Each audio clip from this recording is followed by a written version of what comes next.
The courtroom buzzed like a theatre before curtain call. Whispers, stifled laughs, a cameraman from Channel 5 adjusting his tripod, already certain this would be comedy gold. At the center of it all, a man stood alone. No lawyer, no entourage, just a worn-out corduroy jacket, a folder tucked under one arm, and boots that had seen more winters than most of the room had birthdays. Frank Malone, retired Navy machinist. Local eccentric, some would say. The kind of man people wave to out of habit, but never invite to dinner. He had come to sue one of the most powerful real estate developers in Oregon, and he was representing himself. The judge chuckled under his breath. The defense attorney smirked, and someone in the back muttered, "This'll be over in 10 minutes. They didn't know. They didn't know the fire this man carried behind those tired eyes. They didn't know that when the system forgets you, that's exactly when you become most dangerous. Frank Malone wasn't supposed to be here. By most people's standards, he should have been in a rocking chair on his porch, sipping coffee while watching the mist roll off the hills of Pine Hollow, Oregon. Instead, he was standing inside a courtroom flanked by polished lawyers and men in $1,000 suits who wouldn't know a wrench from a hammer. But that land, the sloping 2-acre stretch just past Route 11, was his. Had been for nearly 4 decades.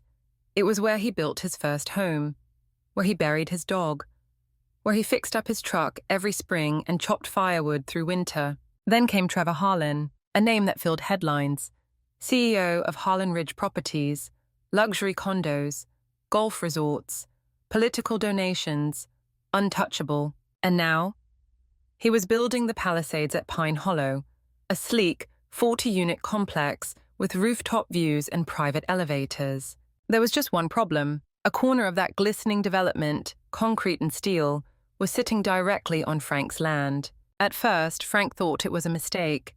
Surveying error, maybe. He wrote letters, made phone calls, even walked into the county office with yellowed deeds and hand-drawn maps from 1983. No one listened. "So that land's been zoned commercial. But I never sold it. Talk to Harlan's team, they'll sort it out." They didn't. Weeks passed. Then months. Then cement trucks started pouring over the tree line. Bulldozers flattened the blackberry thickets Frank had trimmed every summer since Reagan was president. One morning, he found a no trespassing sign bolted to a fence post on his land. That was the day something snapped. Frank walked back to his cabin, sat at the kitchen table, and stared at the mug his wife used to use. She'd passed 12 years ago, but her voice still echoed in that kitchen. "If you don't stand up for yourself, no one will, Frankie." He didn't know how to file a lawsuit, but he learned. He didn't know what a deposition was. He figured it out. He bought used textbooks off eBay, read late into the night with a flashlight and a magnifying glass, took notes in a lined spiral notebook, underlining words he couldn't pronounce. He didn't have a lawyer, but he had something else: time, anger, and a truth no one could buy their way out of. The courtroom settled as the bailiff called the session to order. Frank stood alone at the plaintiff's table, his hands resting lightly on a stack of dog-eared documents. Across the aisle, Trevor Harlan adjusted his cufflinks with casual disdain. His lawyer, Brandon Cole, gave a smug glance toward Frank and whispered something to his client that made them both chuckle. Judge Ronald Beckett, a man who'd sat on the bench longer than Frank had owned a cell phone, shuffled into his seat and scanned the room. "Mr. Malone," he said, raising an eyebrow, "I understand you're choosing to represent yourself today." Frank nodded. "Yes, Your Honor." A pause. "You're aware this is a civil property suit involving complex zoning laws, real estate filings, and municipal code interpretations." "I am." Another beat of silence. Judge Beckett looked at him the way someone might look at a man who showed up to a chess tournament holding checkers pieces. "Well then," the judge muttered, tapping his pen against his notepad. "Let's proceed." Cole stood and strutted to the front like a man used to winning. "Your Honor," he began, "we appreciate Mr. Malone's passion, truly, but this case is a misunderstanding at best, and at worst, an unfortunate waste of time for all parties involved." He turned to face Frank directly, smiling with courtroom politeness laced in condescension. "My client acquired this land through proper channels. All permits were secured, all surveys checked and filed. What Mr. Malone believes he owns," he chuckled, "is simply not supported by current municipal maps." He gestured toward a thick binder held by his paralegal. Everything has been done by the book. The judge nodded slowly. Thank you, Mr. Cole. Mr. Malone, your response? Frank stood. He didn't walk forward, didn't clear his throat. He simply picked up a folded paper from his file. This is the original deed to my property, filed April 2nd, 1983, he said, signed by the county registrar and notarized. He unfolded it carefully, as if it might crumble from age, and held it up. That land was mine before Harlan ever knew Pine Hollow existed. I paid taxes on it, maintained it, never sold it, never leased it, and never gave anyone permission to build on it. Cole gave a tight-lipped grin. With all due respect, Mr. Malone, we'll need more than a dusty old deed to prove ownership. Do you have a recent survey, expert witness, anything that— I'll get to that, Frank said calmly, not even looking at him. Judge Beckett raised an eyebrow. Proceed. Frank took a breath. This isn't about who's got the louder lawyer. It's about facts. I'm not here to make a show of it. He pulled out a series of photographs, printed on glossy paper at the local Walgreens. This is my property line in 2020, he said, pointing at a red outline. And this, he held up another image, is the construction site from 3 months ago. As you can see, they're about 15 feet over that line. He handed the images to the bailiff to pass to the judge. Cole began to rise, but Frank spoke first. And before you object, I have documentation of my attempts to resolve this quietly. I sent emails, certified letters, even drove to Harlan's office in Portland. No response, just more trucks, more fences, more concrete. He looked at the judge, voice steady. This isn't about a mix-up, it's about a man thinking he's too rich to be held accountable. The courtroom fell silent. Even Harlan had stopped fiddling with his watch. And for the first time since the session began, the judge leaned forward, studying the photos. Cole adjusted his tie. Frank sat down, back straight, hands folded. He didn't need to smile. He could already feel it. They weren't laughing anymore. The air inside the courtroom had shifted. It was subtle at first, a dropped pen that no one laughed at, a whisper that died before it reached the next row. But the change was there. Something about the way Frank Malone spoke, the stillness with which he moved, made people listen. Judge Beckett adjusted his glasses, scanning the images now laid before him. The red outlines, the cement slabs creeping past boundary lines, the time-stamped photos, nothing flashy, just facts. Brandon Cole stood to object, but there was no ground to stand on. Frank's evidence wasn't dramatic, but it was clear. Real. And the courtroom, once ripe with anticipation of an old man fumbling through legal jargon, was now inching toward an uncomfortable realization. This wasn't a performance. Frank wasn't playing a part. He was dismantling them. Cole recovered quickly. He had to. He rose, fixing his suit like it could repair his footing. Your Honor, even if we accept Mr. Malone's photos at face value, these images are not verified by a licensed assessor. We're dealing with complex zoning overlays, jurisdictional shifts, potentially even eminent domain concerns. These are not matters for a civilian to interpret. Frank didn't flinch. He opened a separate folder and slid out a weathered envelope. This is from Jacob Rains, he said. 35 years a land surveyor. He retired 2 years ago, but he helped me confirm the original lot lines based on the town's pre-development plats. He held up a notarized letter. He reviewed my photos, said the encroachment's real, significant. Cole smirked. With all due respect, Mr. Rains isn't here to testify. A letter isn't cross-examinable. Frank looked at the judge. I sent subpoenas to 2 former surveyors. Both refused, said they didn't want to get involved.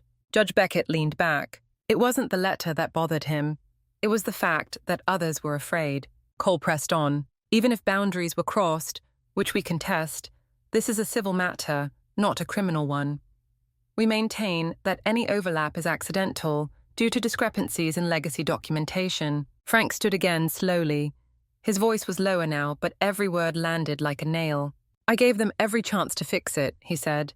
I begged, I explained, I asked nicely, again and again. You know what they did? He picked up a stapled stack of papers, email exchanges, postmarked letters, scanned copies of certified mail receipts. They ignored me until they couldn't. There was a moment, brief, electric, when the jurors shifted in their chairs. A young woman in the front row stopped taking notes. A man near the back leaned forward.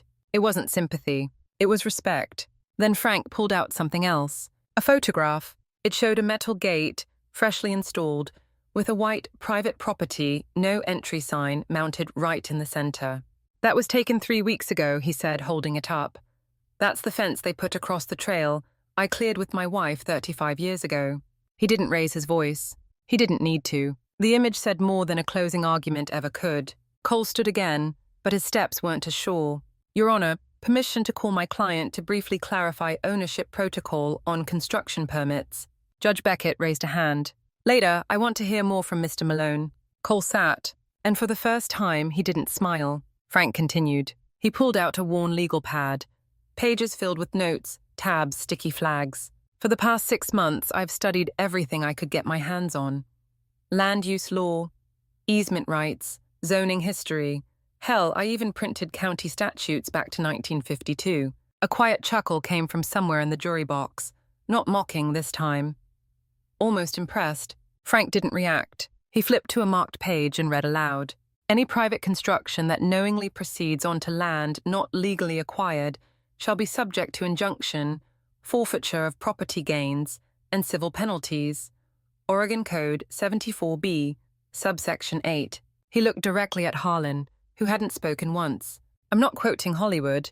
I'm quoting the law. It was at that moment, small, fleeting, that the tide turned. Judge Beckett glanced toward Harlan's table with a weariness that hadn't been there before. One of the jurors crossed their arms. Another tilted their head toward Frank, lips pursed in thought. You could feel it. The courtroom had gone from watching a man defend himself to watching a man defend justice. Cole rose once more defensive now. Your Honor, none of this, none, is proof of intent.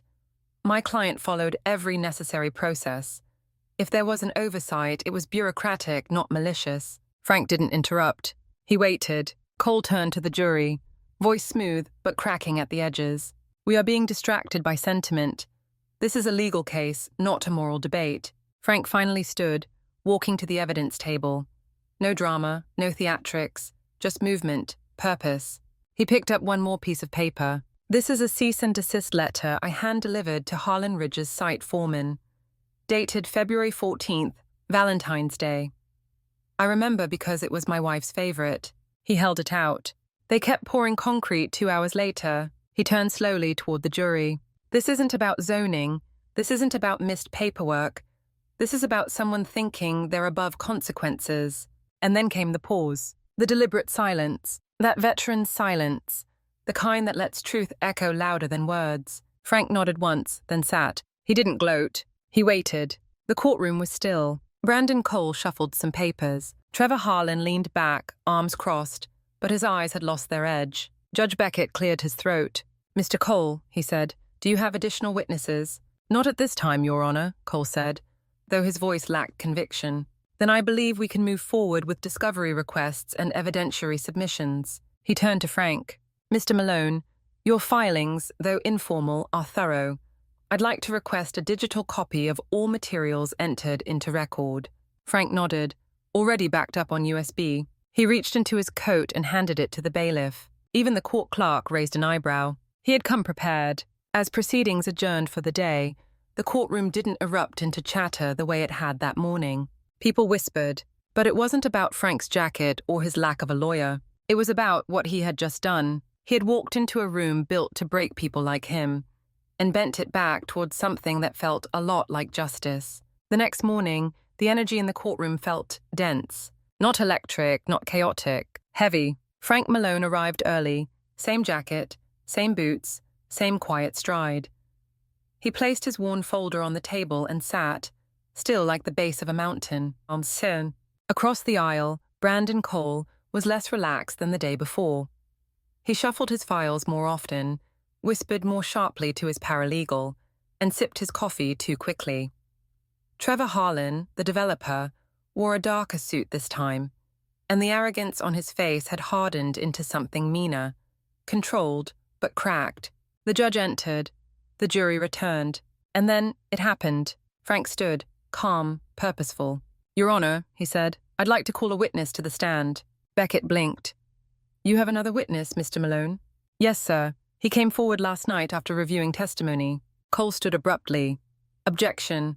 This witness was not disclosed to the defense. Frank nodded. That's correct. He wasn't on my original list, because until last night, I didn't know he existed. Judge Beckett turned, cautious now. Who is the witness? Frank turned to the back of the courtroom, and the doors opened. A man walked in. Work boots, faded jeans, a reflective jacket still dusted with construction grit. His face was sun-worn and weather-creased, maybe late 40s or early 50s. A hard hat dangled from his fingers. He looked like a man who didn't belong in a courtroom, but had finally found the courage to walk into one. This is Daniel Ortega, Frank said. He worked on the Palisades project. Cole rose, voice sharp. Your Honor, we strongly object. Judge Beckett raised a hand. Let's hear him. Swear him in. The oath was spoken. Ortega's voice was low, steady, but you could hear the tremor underneath. The kind of tremor that comes when someone's about to burn the bridge they were paid to build. Frank approached.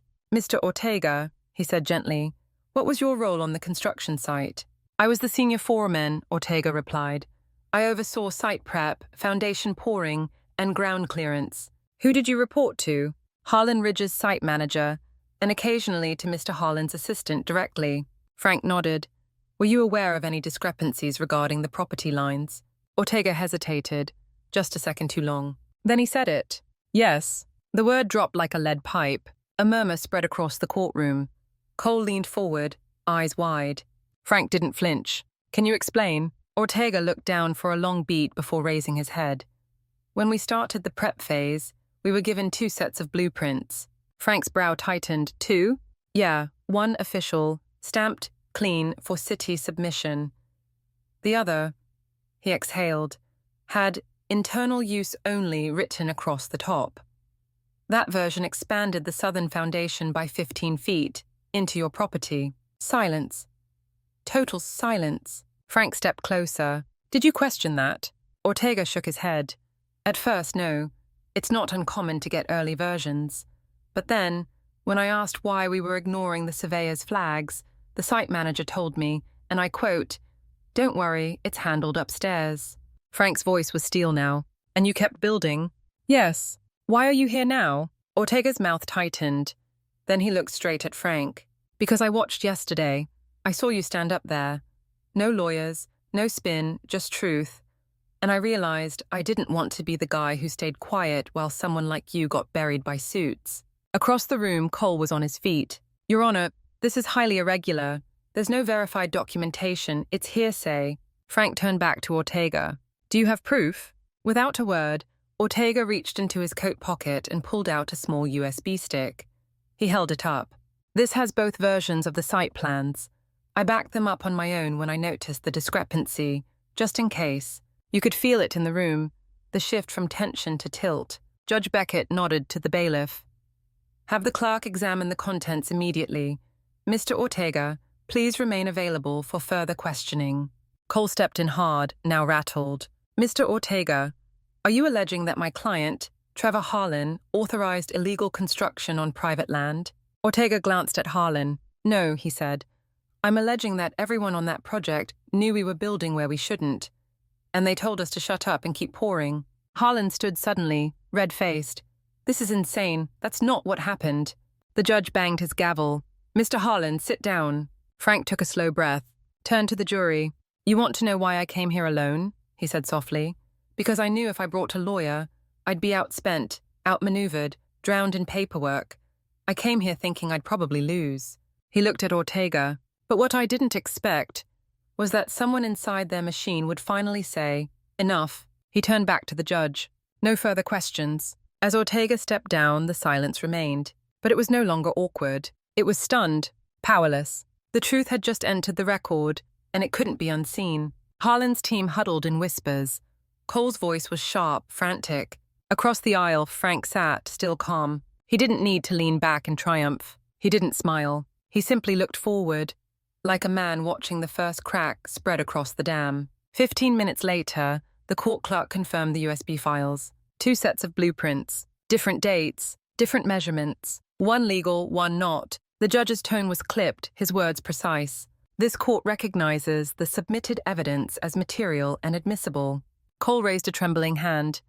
We request a delay to review the documents. Request denied, Beckett said. You've had every opportunity to present a complete and honest record. The fact that this came from a whistleblower is damning enough. Outside, reporters were already typing the headlines. Foreman blows whistle in court. Developer caught red-handed. Land grab scheme crumbles in real time. Veteran versus corporation. Courtroom turns on a single flash drive. Inside, Frank remained in his seat. He watched Harlan. Watched Cole. And for the first time since the trial began, they didn't look back. Because now, they knew, they were going to lose. The gavel echoed through the courtroom like a gunshot. Court will recess for 20 minutes, Judge Beckett announced. But no one moved. They sat, stunned, quiet, as if a bomb had just gone off. Only the dust hadn't settled yet. Brandon Cole leaned across the defense table, voice sharp and low. You told me there was no second blueprint. Trevor Harlan didn't respond. His face had gone pale. His jaw was tight. He stared at the USB drive on the clerk's desk like it was radioactive. I asked you, Trevor, Cole hissed. Multiple times, you looked me in the eye. Harlan's reply came slow, bitter. I didn't think it did matter. It never has before. Cole sat back, deflated. 1,000 courtroom victories meant nothing when the floor fell out from under you in front of a jury. Across the aisle, Frank Malone remained seated, unmoving, composed. He watched them, not with smugness, but with the caution of a man who had seen storms shift direction too many times to relax just yet. He had felt this before. In the engine room of a ship halfway across the Pacific. In the silence after a firefight. In the long pause between a loved one's last breath and the realization they were really gone. Collapse didn't come fast. It cracked quietly, then all at once. By the time the jury returned and the judge resumed, the temperature of the room had changed. Gone was the performative edge. No more smirks. No more passive-aggressive objections. Even the court reporter sat taller, sensing history was about to etch itself through her keystrokes. Judge Beckett adjusted his glasses. Mr. Cole, he said, does the defense have a motion before we proceed? Cole stood, but slower this time, less sure. Your Honor, we'd like to enter a motion to delay final proceedings until we've had time to consult independent verification of the digital files. The judge shook his head. You've had weeks, and what you failed to submit was just handed to this court by one of your own team members. He paused. Let that sink in. Motion denied. Cole closed his folder, but fumbled the clasp. Frank stood. I'm ready to proceed, Your Honor. His voice was clear. The courtroom listened. He didn't bring more evidence. He didn't need to. Instead, he walked slowly to the front of the room, turned to the jury, and simply spoke. I didn't come here to win, he said. Not really. A pause. I came here because I didn't want to die wondering if I could have stopped this. He let that sit. No music, no dramatics. Just words. I watched trees I planted with my wife get ripped up. I saw survey flags tossed aside. I saw men I didn't know build things I didn't approve, and then dare me to try and stop them. He turned slightly, meeting the jurors' eyes one by one. And I thought, maybe I'm too old to fight back. Maybe they're too powerful. Maybe no one would believe me. He gestured around the courtroom. But I came anyway, because even if I lost, I wanted them to look me in the eye while they did it. Across the gallery you could see it, the quiet tears in the corner of one juror's eye, the clenched fists of a retired postal worker sitting in the third row, the local journalist blinking rapidly, already rewriting the entire piece in her mind. Then came the media. It started with a whisper, a headline. Veteran exposes developer fraud in Oregon courtroom, then. Foreman Salmon's testimony with Oral's luxury housing empire. Then a clip. Someone had filmed Daniel Ortega holding the USB stick. The video went viral within hours. Millions of views. A trending hashtag, #StandLikeFrank. Frank, of course, didn't know. He didn't tweet, didn't post, didn't even own a smartphone. He just kept showing up to court, day after day, folder in hand, truth in heart. Back inside, the defense came undone. Cole was unraveling. His final arguments were clipped, defensive, like he was trying to erase what had already been carved into the walls. He turned to the jury, voice tight. Ladies and gentlemen, you've heard powerful stories today. You've seen documents. But I urge you, This is not a movie. This is real life, and real life is messy, full of mistakes, miscommunication. He gestured toward Harlan. My client is a businessman. He's not a villain. He didn't set out to hurt anyone. At most, there was a procedural error, and that's what courts are for, to settle disputes, not destroy reputations. He closed his folder, eyes glassy. We ask for fairness, but no one looked convinced. Even he didn't. Frank stood for the last time. He didn't approach the jury. He stayed where he was, as always. I don't have anything new to show you, he said. You've seen the maps. You've seen the photos. You've heard the man who built the thing tell you where they built it. He exhaled softly. All I'll say is this. They thought I'd give up. They were sure of it. They'd seen it before. People folding under pressure. Too tired, too outnumbered, too broke to keep going. He looked down for a beat. But I didn't. He raised his head. And now that you know the truth, I hope you don't either. Judge Beckett leaned forward. The jury will now deliberate. He banged the gavel, and just like that, the storm paused. Outside, reporters were already forming a wall by the courthouse steps. Inside, Harlan stared at the floor. And Brandon Cole? He packed his briefcase in silence. He didn't speak to his client, didn't nod to the judge, just walked out the side door. He would resign the case 3 days later. No press conference, no statement, just a quiet email. Subject, withdrawal from representation. Body, I no longer believe this defense is grounded in truth. The empire had cracked. Harlan Ridge's stock plummeted 14% overnight. 2 board members resigned. The City Zoning Commission announced an emergency audit of all active permits filed by the company. The dominoes were falling, and at the center of it all, a man with no law degree, no suit, no PR team, just a jacket, a worn folder, and the will to say, not today. The jury was gone for 3 hours. To most people in the room, it felt like days. Frank didn't pace. He didn't check his watch. He didn't tap his fingers or fidget in his seat like the defense team was doing across the aisle. He just sat, hands folded, eyes distant, calm. That kind of calm that comes not from knowing you've won, but from knowing you did everything you could. And whatever came next, you could live with it. Trevor Harlan, on the other hand, was falling apart. His jaw clenched every few minutes. His phone buzzed with updates from the outside world. His stock price, his board, reporters demanding comment. At one point, he hissed something at his assistant and slammed the screen face down. Even the courthouse walls felt like they were leaning in, waiting. Then came the knock. A bailiff appeared at the side door, whispered to the clerk. Everyone stood. The jury has reached a verdict. The room held its breath. Judge Beckett looked older than usual as he read the paper handed to him. Not tired, just heavy, like the weight of the entire process had settled on his shoulders at last. He cleared his throat. In the matter of Malone versus Harlan Ridge Properties, a pause. We, the jury, find in favor of the plaintiff, Mr. Frank Malone. The courtroom didn't erupt.